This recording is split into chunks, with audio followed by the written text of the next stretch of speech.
நமஸ்கார் அனைவருக்கும் வணக்கம். ஹலோ எப்படின்னு வெல்கம் டு நாளை தினம் வருகிற ஆகஸ்ட் 2025 மத்தியமா தேர்வு நடக்க இருக்குது. அந்த தேர்வுக்கு ஏற்கனவே வந்து ஃபஸ்ட் பேப்பர் ஃபுல்லாக வந்து எக்ஸ்பெக்டட் கொஸ்டின் ஃபுல்லாக வந்து நாங்கள் ரிவிஷன் கொடுத்துருக்கோம். அடுத்து வந்து செகண்ட் பேப்பரில் ஃபுல்லாக வந்து 8th ரோமன் வரைக்கும் கொடுத்துருக்கோம். இன்றைக்கி வந்து 9th ரோமன் பார்க்குறோம். வாக்கிய ஜோடியை அப்படின்னா பொறுத்துக. இப்போ இங்கிலீஷில் வந்து மேட்சிட்டுன்னு சொல்கிறேன், தமிழில் பொறுத்துக சொல்கிறேன். அதுதான் ஹிந்தியில் வந்து வாக்கிய ஜோடியேன்னு சொல்லி கொடுத்துருக்கோம். அதுக்கு மார்க் வந்து 4 மார்க்கு. இதுக்கு வந்து மொத்தம் வந்து 2 தான் கொடுப்பாங்க. அதுக்கு வந்து சாய்ஸ் வந்து கிடையாது. ஒன்றுக்கு வந்து 2 மார்க்ஸு. ஜல்தி ஜாவோ அப்போ 2 சென்டென்ஸாக கொடுத்துருவாங்க. நீங்கள் ஒரே சென்டென்ஸாக வந்து மாற்ற சொல்கிறாங்க. அது வந்து ஜோடி அப்படின்னா இணைக்கிறது. 2 வாக்கியத்தை வந்து ஒரே வாக்கியமாக வந்து இணைக்கிறது. அதுதான் இணைத்து எழுதுக. இந்த டாபிக் வந்து வாக்கிய ஜோடியான இணைத்து எழுதுகன்னு அர்த்தம். ஜல்தி ஜாவோ காடி நகி மிலேகி. ஜல்தி சீக்கிரமாக ஜாவோன்னா வந்து சீக்கிரமாக வந்து போங்க. வண்டி கிடைக்காது. மிலேகி அப்போ நகி மிலேகினா வண்டி சீக்கிரமாக போங்க, வண்டி உங்களுக்கு கிடைக்காது. ஜல்தி ஜாவோ அப்போ இந்த இங்கே பார்க்க நம்ம இங்கிலீஷில் தமிழில் என்ன பண்ணுறோம், நம்ம வந்து கமா போடுவோம் ஒரு இதுக்கு. ஆனால் ஹிந்தியில் வந்து என்ன பண்ணுறோம், இந்த கோடை எடுத்துடுறோம். கோடை எடுத்துகிட்டு என்ன பண்ணி கீழே வந்து கமா போடணும். இந்த ஜாவோன்ற இடத்துல கோடை எடுத்துகிட்டு கமா போடுங்க. அப்போ வந்து நகி அப்போ ஜல்தி ஜாவோன்னா சீக்கிரமாக போங்க. நகித்தோ இந்த நகித்தோ காடி நகி மிலேகி. இந்த காடிங்கிறது வந்து வண்டி பொதுவாக காமனாக வண்டி குறிக்கும். இது வந்து ஃபீமேலு, இப்போ வந்து பெண் பாலை குறிக்கும். அதனால தான் வந்து இங்கே மிலேகி. அப்போ வந்து இங்கே கீ வந்திருக்கு. இங்கே மேலிங் கொஸ்டினில் இங்கே மிலேகி கொடுத்துரும். அப்படியே பார்த்து ரைட் பண்ணுங்கள். இந்த மெயினாக என்ன பண்ணி இணைத்து எழுதுகிறப்ப இந்த கோடு இருக்குது பார்த்தியா, நம்ம வந்து இங்கிலீஷில் தமிழில் வந்து ஃபுல் ஸ்டாப் வச்சா அந்த சென்டென்ஸ் வந்து நம்மளுக்கு முடிஞ்சிடும். ஆனால் ஹிந்தியில் வந்து இங்கே 2 சென்டென்ஸாக இருந்தால் ஒரு சென்டென்ஸ் எப்பயுமே வந்து இப்படி கோடு வந்தால் தான் அந்த சென்டென்ஸ் வந்து ஹிந்தியில் முடியும். அதனால் என்ன பண்ணுறேன், இந்த கோடை எடுத்துகிட்டு இந்த இடத்துல கமா போட்டுக்கணும். அவ்வளோதான். இது மெயினாக முக்கியமாக பார்ப்பாங்க. இது மெயினாக நீங்கள் ஞாபகம் வச்சுக்கோங்க. கடைசியில் மட்டும்தான் உங்களுக்கு கோடு வரணும். ஏன்னா கடைசியில் சென்டென்ஸ் முடியறதுனால நம்ம எல்லாமே நீங்கள் ஏற்கனவே ஃபஸ்ட் எக்ஸாம் லெவல் எக்ஸாம் முடிச்சிருப்பீங்க.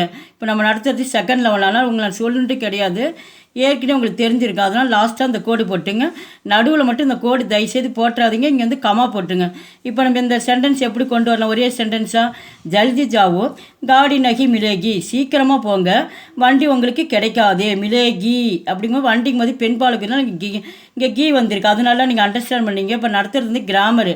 இந்த கிராமர் நீங்கள் புரிஞ்சுட்டு தான் அடுத்த லெவல் ராஷ்டிரபாஷா போகிறப்போ உங்களுக்கு ரொம்ப ஈஸியாக இருக்கும். அப்போ ஜல்தி ஜாவோ அப்போ இங்கே அது அப்படியே மேலே கொஷினில் இருக்குது, அப்படியே எடுத்து ரைட் பண்ணிவிடுங்க. இந்த கோட்டுக்கு பதில் தான் உங்களுக்கு கமா. ஏன் உங்களுக்கு இத்தனை முறை எக்ஸ்பிளைன் பண்ணுறேன்னா கீழே அடுத்து நான் பாட்டுக்கு டைரெக்டாக நடத்திட்டு போயிட்டே இருப்பேன். அதான் இங்கே நீங்கள் அண்டர்ஸ்டாண்ட் பண்ணிக்கிங்க. கமா போட்டுக்கிறோம். அப்போ இங்கே நகித்தோ அப்படின்னா மீனிங் வந்து ஏனென்றால். ஏன் வண்டி கிடைக்காது, சீக்கிரமாக போகலாம், நம்மளுக்கு என்ன கிடைக்காது, வண்டி கிடைக்காது. அதனால் நகித்தோன்னு நீங்கள் போட்டுக்க. நகித்தோன்னு போட்டு இந்த காடி நகி மிலேகி மேலே இருக்கிறது அப்படியே எடுத்து எழுதுறீங்க.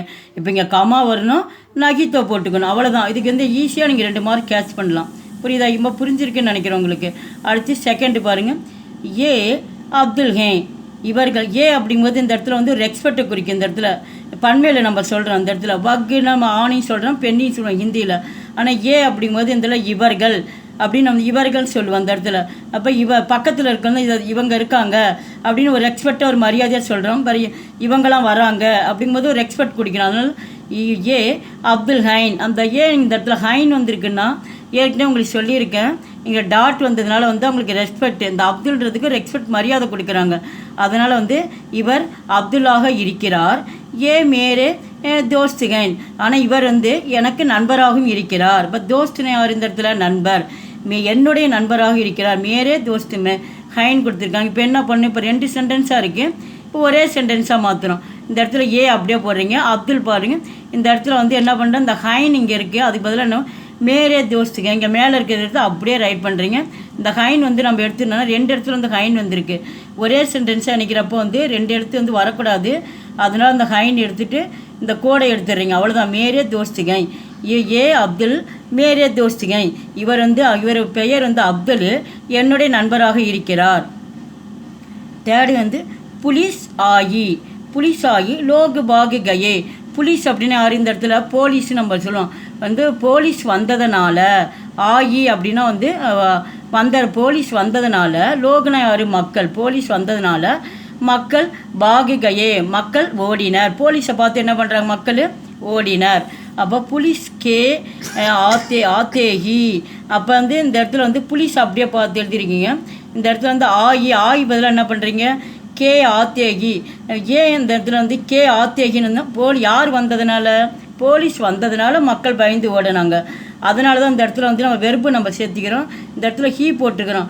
யாரால, போலீஸ் வந்ததுனால அப்படிங்கும்போது இந்த இடத்துல என்ன ஒரு ஹீ சேர்த்திங்க, வந்ததுனால அப்படிங்கும்போது கே ஆத்தியகி. இந்த ஆயிக்கு பதிலாக கே ஆத்தியகின்னு போட்டு மேலே இருக்கிறத அப்படியே எடுத்து ரைட் பண்ணிக்கோங்க. இதுதான், அவ்வளோதான். அதுக்கு மார்க்கு 2 மார்க்கு. 4th வந்து குத்தா உட்டா வகு பாகு கயா. குத்தா உடா, குத்தா வந்து உட்டானான்னு எந்திரிக்கிறது, குத்தா வந்து எழுந்தது, வாகு கயா அது வந்து என்ன பண்ணிச்சு, அது ஓடியது. நாய் வந்து கீழே படுத்திருக்கும், அது எந்திரிச்சு என்ன பண்ணது, ஓடும், அது ஓடியது.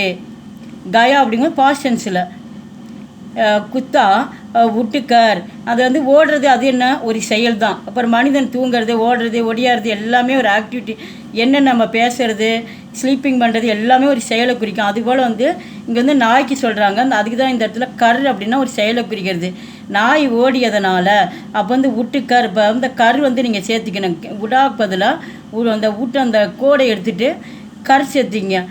நாய் எழுந்ததுனால, நாய் எழுந்து அது ஓடியது. வாக்கு கையை எடுத்து அப்படியே எழுதுறீங்க. இந்த வகு வந்து நம்ம எடுத்துடணும். நம்ம வகு போல்னா சாகத்தி. வகு போல்னா சாகத்தி. என்னால் வந்து சாகத்தி அப்படின்னா நான் வந்து என்னால் வந்து பேச முடியும். வகு சுப்பு நிறகி. ஆனால் என்ன, என்னால் பேச முடியும், ஆனால் நான் அமைதியாக இருக்கேன். சுப்புன்னு அமைதின்னு அர்த்தம். ஆனால் என்ன பண்ணியிருக்கேன், நான் அமைதியாக இருக்கிறேன். இப்போ ரஹி அப்படிங்கும்போது இந்த யார் இந்த இடத்துல குறிக்குது, இந்த வகுங்கும்போது ஏற்கனவே சொல்லியிருக்கேன், ஆணையும் குறிக்கும் பெண்ணையும் குறிக்கணும். ஆனால் இங்கே ரஹி வர்றதுனால இப்போ ரகா அப்படிங்கும்போது சவுண்டில் வந்தால் ஆணைக்கு மேலே குறிக்கும். இப்போ ரஹி அப்படிங்கும்போது ஃபீமேலை குறிக்கும், அப்போ பெண்பாலை குறிக்குது. அப்போ வந்து இந்த இடத்துல நீங்கள் என்ன இந்த சென்டென்ஸை பார்க்குறப்பயே நீங்கள் என்ன நினைக்கணும், ஃபீமேல் தான் இங்கே வராங்க அப்படின்றது நீங்கள் அண்டர்ஸ்டாண்ட் பண்ணிக்கணும். அப்போ இங்கே அப்படின்னா இங்கே சாகத்தீன்னு வந்திருக்கு, இங்கே தீ வந்திருக்கு. அப்போ வந்து அவளால் பேச முடியும், ஆனால் அவள் எப்படி இருந்தால், அமைதியாக இருந்தால். அப்போ இந்த கோடை நம்ம எடுத்துடுறோம். மெயினாக நீங்கள் கோடு எடுத்துடணும். ஃபஸ்ட்டில் உங்களுக்கு சொல்லியிருக்கேன். வகு போல்னா சாகத்தித்தி அப்படியே இங்கே இருக்கிறது எடுத்து அப்படியே ரைட் பண்ணிவிட்டு இங்கே என்ன பண்ணுறீங்க, இந்த கோட்டுக்கு பதில் தான் நம்ம கமா போட்டுக்கிறோம். அப்போ கமா போட்டால் தான் இந்த சென்டென்ஸ் வந்து முடிவாகலன்னு அர்த்தம். லேக்கின் ஆனால் சுப்பிரகி, அவள் வந்து அவளால் பேச முடியும், ஆனால் அவள் என்ன பண்ணல, அமைதியாக இருந்தாள். வகு ஏக்கு கலி மே ரகத்தாக. அவன் வகு ஏக்கு கலினானது ஸ்ட்ரீட்டு, ஒரு தெருவில். அவன் வந்து ஒருத்தர் வந்து தெருவில் என்ன பண்ணுறாங்க, ரகத்தா. அப்போ சவுண்டில் வருது. அப்போ வந்து இந்த இடத்துல வந்து வகுங்கும் போது ஆணை தான் குறிக்குது. ஒருவன் வந்து என்ன பண்ணுறான், ஒரு தெருவில் வந்து வசித்து கொண்டிருக்கிறான். ரகத்தான வாழ்கிறது, அந்த தெருவில் வசிக்கிறான். வகு நகி கே பாஸ்கே. ஆனால் வசிக்கிற இடத்துல என்ன இருக்குது, நதி வந்து பக்கத்தில் இல்லை. அப்போ நதி கே பாஸ். அவன் வசிக்கிறான், ஆனால் அந்த பக்கத்தில் என்ன இல்லை, நதி வந்து இல்லை. நதி என்னது, தண்ணி, நீரோட்டம் வந்து அங்கே ஓடுற இடம் இல்லை அப்படின்றான். அப்போ நதிக்கே பாஸ்வாலி. அப்போ இது இங்கே பாருங்கள், இது ரொம்ப இம்பார்ட்டன்ஸு. இது ஒவ்வொரு மாரி எக்ஸாமுக்கு இது கேட்டுகிட்டே இருக்காங்க. இது நல்லா பார்த்துங்க. 6th 1 இங்கே வந்து இங்கே 2 சென்டென்ஸாக இருக்குது, நம்ம ஒரே சென்டென்ஸாக கம்பைனாக தான் மாற்றுறோம். இந்த செகண்டாக வருது பற்றியா, இந்த செகண்டை தூக்கி என்ன பண்ணுறீங்க, ஃபஸ்ட்டு அந்த இடத்துல எழுதுறீங்க. இப்போ நதிக்கே பாஸ், அது அப்படியே இங்கே இப்போ நதிக்கே பாஸ்வாலி, இந்த பாஸ் வரைக்கும் அப்படியே எழுதிட்டு பக்கத்தில் என்ன எழுதுறீங்க, பாஸ்வாலி. நதிக்கே பாஸ்வாலி கலிமே வகு ரகத்தாக. அவன் இருந்த இடத்துல வந்து நதி வந்து கிடையாது, இருந்தாலும் அந்த தெருவில் வந்து அவன் வசித்து கொண்டிருந்தான். இங்கே இருக்க இந்த ஃபஸ்ட்டாக வருது பற்றியா, அந்த ஃபஸ்ட்டாக வருது என்ன பண்ணுறீங்க, இங்கே இருக்க இந்த ஆன்சர் இருக்குது. வகு ஏக்கு கலிமே ரகத்தாக. அப்போ வகு ரகத்தாக. இந்த மே இருக்கு, இங்கே அப்படியே எடுத்து எழுதுறீங்க. இந்த வகு எழுதிட்டு ரகத்தாக அப்படியே பார்த்து எழுதுறீங்க. நதி அவன் என்ன பண்ணுறான், அவன் வசிக்கிற இடத்துல வந்து நதி கிடையாது, ஆனால் அந்த தெருவில் வாழ்ந்து கொண்டிருக்கிறான். அப்படி சென்டென்ஸாக நீங்கள் முடிக்கணும். 7th வந்து வகு பகுத்து பீமார்கை. பீமார்னானது உடல்நிலை வந்து சரியில்லாமல் இருக்கிறது. அவனுக்கு வந்து வகு பகுத்துனா ரொம்ப உடல்நிலை வந்து அவனுக்கு சரியில்லாமல் இருக்கிறது. வகு சல் ஃபிர்நகி சக்தா. அவனால் என்ன பண்ண முடியல, சல்லுன்னா நடக்கிறது. அவன் உடல்நிலை பகுத்துன்னு ஏற்கனவே இங்கே கொடுத்துருக்காங்க. பகுத்துன்னு ரொம்ப உடம்பு சரியில்லைனா கண்டிப்பாக அவனால் உட்கார முடியாது, எழுந்திரிக்க முடியாது. ஆனால் பகுத்துன்றனால அது இந்த மெயினாக இந்த வேர்டை பார்க்கணும் நீங்கள். சாதாரணமாக இருந்தால் இந்த பகுத்து கொடுக்க மாட்டாங்க, ரொம்ப முடியாதனால தான் பகுத்து கொடுத்துருக்கான். அவனால் எந்திரிச்சு அவனால் வந்து நடக்கவும் முடியல. இந்த ஃபிர்ன்னு அந்தாண்டையும் கொடுத்துருக்காங்க, ரொம்ப முடியாதனால தான் இந்த பகுத்தும் ஃபிர்ரும் கொடுத்துருக்காங்க. அது ரொம்ப முக்கியமான வேர்டு பார்த்துங்க. அவனால் எந்திரிச்சு உட்கார முடியல, எழுந்திருக்க முடியல அப்படின்னு இந்த 2 சென்டென்ஸாக இருக்குது, ஒரே சென்டென்ஸை அப்போ மாற்றுறோம். வகு இத்தனா பீமார் ஹே, அப்போ இந்த இடத்துல வகு அப்படியே பார்த்துறேன். பகுத்து பல என்ன பண்ணுறதுல இத்தனா பீமார் ஹே, அப்போ பகுத்து பல இத்தனான்னு சொல்லி அப்படியே சேஞ்ச் பண்ணி அப்படியே மாற்றிக்கிறோம். இத்தனா பீமார் ஹே கி, எதனால் அவனால் உட்கார முடியல. கீன்னு வந்து என்னவென்றால் சல்ஃபிர் நகி சக்தா. இங்கே பாருங்கள், அப்படியே இங்கே மேலே இருக்குது, அப்படியே பார்த்து எழுதிக்கலாம். கீ வந்து நம்ம ஏற்கனவே நம்ம போட்டுக்கணும். நம்ம ஏனென்றால் அவனுக்கு ரொம்ப உடல்நிலை சரியில்லாதனால தான் நம்ம எதுவுமே பண்ண முடியல. அதனால் வந்து நம்ம இந்த கீ வந்து நம்ம போட்டுக்கணும்.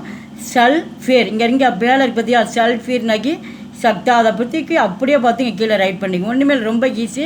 இந்த வகு வந்து 2 இடத்துல வகு வந்துச்சுன்னா ஒரு இடத்துல தான் நம்ம போடணும். அது நல்லா நீங்கள் ஞாபகம் வச்சுங்க. திரும்ப அந்த வேர்டு வந்தால் நம்ம போடக்கூடாது. அப்போனா சென்டென்ஸ் வந்து முடியாத மாதிரி ஆகிடும், தொக்கி நிற்கும். அப்புறம் 8th ஒன் வந்து மை தோ தின் சே பீமார் ஹூம். மை எனக்கு 2 நாட்களாக, தோனா 2ன்னு அர்த்தம், தின்னுனா டே, எனக்கு 2 நாட்களிலிருந்து பீமார் ஹூம், நான் 2 நாளாக வந்து உடல்நிலை சரியில்லாமல் இருக்கிறேன். நான் ஏற்கனவே சொல்லியிருக்கேன், மை வந்து என்ன சொல்லியிருக்கேன், ஹூன்னு சொல்லியிருக்கேன். மைனா இந்த இடத்துல யாரு, நானுன்னு அர்த்தம். எனக்கு ரொம்ப 2 நாளாக உடல்நிலை சரியில்லாமல் இருக்கிறது. மை அபி ஸ்கூல் நகி ஜா சக்தா, அதனால் என்ன பண்ண முடியல, என்னால் பள்ளிக்கு செல்ல முடியவில்லை. இங்கே நகி ஜா, நகின்னு கொடுத்துருக்காங்க. நகின்னு என்ன, என்னால் பள்ளிக்கு போக முடியவில்லை. சக்தானா முடியுன்னு சொல்லுவோம், முடியாதுன்னு சொல்லுவோம். இந்த இடத்துல இங்கே தான் கொடுத்ததுனால யாரை குறிக்குதுன்னா ஒரு ஆணை குறிக்குது. இந்த இடத்துல ஒருவனுக்கு வந்து என்ன பண்ண முடியல, ஒரு பாய்க்கு வந்து 2 நாளாக உடல்நிலை சரியில்லை, அதனால் அவனுக்கு என்ன பள்ளிக்கு அவனால் போக முடியவில்லை. இப்போ இந்த 2 ஒன்றா மாற்றுறோம். அப்போ இந்த இடத்துல மை தோத்தின் இங்கே மேலே இருக்க பற்றி அதை அப்படியே பார்த்து எழுதுங்க. ரொம்ப ஈஸி இந்த சாப்டரில். வர மை தோத்தின் சே பீமார் ஹூம், அப்படியே அதை பார்த்து எழுதிருங்க. எழுதிட்டு இது கண்டிப்பாக அது கேட்பாங்க, ரொம்ப ஈஸியாக இருக்கும். இந்த கோடு இருக்க பற்றி நம்ம கோடை நம்ம எடுத்துட்டு என்ன பண்ணுறோம், அந்த கோட்டுக்கு பதில் தான் நம்ம கமா போடுறோம், கார்புள்ளி. இஸ்லியே போட்டுட்டு மீதி என்ன பண்ணுறீங்க, இதை அப்படியே கண்ணை மூடிட்டு இதை பார்த்து அப்படியே எடுத்து எழுதிடுங்க. ஒன்றுமே நீங்கள் எடுக்க வேண்டாம், சேஞ்சு பண்ண வேண்டாம், எதுவுமே இதுக்கு முதல்லாம் பார்த்தா கொஞ்சம் சேஞ்சு பண்ணியிருப்போம். ஆனால் இதில் ஒன்றுமே செய்ய வேண்டாம். நீங்கள் பார்க்காம என்ன எழுதும், இஸ்லியேனா ஏனென்றால்னு அர்த்தம். அதை மட்டும் நீங்கள் எழுதிட்டு அப்படியே பார்த்து எழுதிடுங்க. இப்போ பாரு சென்டென்ஸ் கரெக்டாக வரும். மைதோதின் சே பீமார்கும், எனக்கு 2 நாட்களாக உடல்நிலை சரியில்லாமல் இருக்கிறது. இஸ்லியே ஏனென்றால் மை சபி ஸ்கூல் நகி ஜா சக்தா, அதனால் நான் பள்ளிக்கு என்னால் செல்ல முடியவில்லை. இப்போ சென்டென்ஸ் பார் கரெக்டாக நம்மளுக்கு வந்துருச்சு. இப்போ லாஸ்ட்டாக அதை நம்ம போட்டுக்கிறோம். அடுத்து முஷாஃபீர் அப்படின்னா வந்து வழிபோக்கன்னு அர்த்தம். ரோட்டில் போயிட்டுருக்கான்ல அவங்கள தான் சொல்லுவாங்க முஷாஃபீர். தக்கு கயா, ஒருத்தர் ரோட்டில் போயிட்டுருக்கனுக்கு என்ன இருக்குது, தக்குன்னா வந்து ரொம்ப டயர்டாக இருக்கிறது. அவன் ஒருத்தர் ரோட்டில் போயிட்டுருக்கிறான், அவனுக்கு எப்படி இருக்குது, ரொம்ப டயர்டாக இருக்கிறான். கயா டயர்டாக இருக்கிறான். வகு ஆறாம் கர்னேக்கேலியே லேட்டு கயா, அதனால் என்ன பண்ணுறான், ஆறாம்னா என்னது, ரெஸ்ட்டு, ஓய்வு எடுக்கிறது. நான் அவனுக்கு ரொம்ப டயர்டாக இருக்கனால என்ன பண்ணுறான், ஒரு இடத்துல கொஞ்ச நேரம் உட்காந்து போகலான்னு நினைப்பான், ஒரு இடத்துல மரத்துக்கடியில் ஏதோ ஒன்று நினைப்பான், கொஞ்சம் ரெஸ்ட் எடுத்துகிட்டு போகலான்ட்டு ஒரு இடத்துல அவனே வந்து ஒரு பிளான் பண்ணுவான். அந்த மாதிரி வந்து அவனுக்கு என்ன பண்ணுறான், அவன் வந்து ஓய்வு எடுப்பதற்காக. அப்போ வந்து கர்னேக்கேலியே, கர்னேக்கேலியே அப்படின்னா ஓய்வு எடுப்பதற்காக லவுடு கயா, அவன் அங்கே ஓய்வு எடுத்துகிட்டு என்ன பண்ணுறான், அங்கேயே ஒரு இடத்துல வந்து ஸ்லீப் பண்ணிடுறான், அங்கேயே படுத்துக்கிறான் அவன். அடுத்து ஆன்சர் பாருங்கள். அதே பாரு முஷாஃபீர் மேலே அப்படியே பார்த்து ரைட் பண்ணிக்கோங்க. முஷாஃபீர் தக்கு கயா அப்படியே பார்த்து ரைட் பண்ணிவிட்டு அந்த அவுர்னா வந்து மற்றும்னு அர்த்தம். மற்றும் ஏனென்றால் ஆறாம் கர்னேக்கேலியே லவுட்டு கயா, ஏன்னா அவனுக்கு வந்து ரொம்ப டயர்டானதுனால தான். அப்போ மற்றும் ஏன் அப்படின்னா ஓய்வெடுப்பதற்காக என்ன பண்ணுறான், அவன் திரும்பி அங்கே ஒரு இடத்துல வந்து ரெஸ்ட் எடுத்துகிட்டு அவன் போகிறான். அதான் கயானா பாஸ்டன்ஸு, அவனால் வந்து நடக்க முடியல, அதனால் கொஞ்சம் ரெஸ்ட் எடுத்துகிட்டு போகலாம் அப்படின்னா அங்கேயே படுத்துடுறான். எங்கள் வீடியோக்கு லைக் பண்ணுங்கள், ஷேர் பண்ணுங்கள். எங்கள் சேனல் ஃபஸ்ட் டைம் இருந்தால் மறக்காமல் சப்ஸ்கிரைப் பண்ணுங்கள். நாங்கள் தொடர்ந்து எல்லா வீடியோஸ் போட்டுட்டு வரோம். எங்களுக்கு வந்து நாங்கள் இவ்வளோ தூரம் நாங்கள் கஷ்டப்பட்டு நாங்கள் எடுத்துகிட்ருக்கோம். எங்களுக்கு கொஞ்சம் லைக் பண்ணுங்கள். நாங்கள் ஏதாவது இருந்தால் உங்களுக்கு கமெண்ட்ஸ் பண்ணுங்கள். நீங்கள் இப்போ கமெண்ட்ஸ் போடுறதா எங்களுக்கு ஒரு ஹாப்பியாக இருக்கும். பரவாயில்ல, நல்லா பார்க்குறாங்க, செய்கிறாங்க. நாங்கள் அடுத்தடுத்து எங்களுக்கு ஒரு என்கரேஜ்மெண்ட் வரும்.